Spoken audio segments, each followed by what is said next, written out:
11日中午12時49分，警方接獲保安報案，指一名中年女子被發現倒臥筲箕灣東熹苑耀禧閣對開平台簷篷位置，懷疑從高處墮下。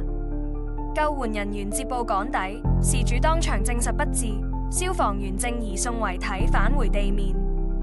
警方經調查後，證實事主為上址67歲姓魏女住客，相信她由單位墮樓。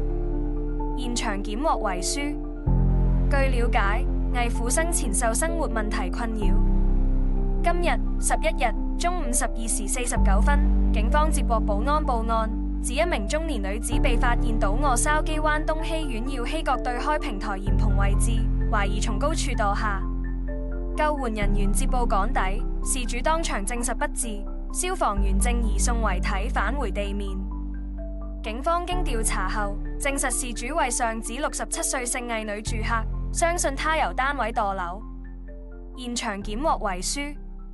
據了解，魏婦生前受生活問題困擾。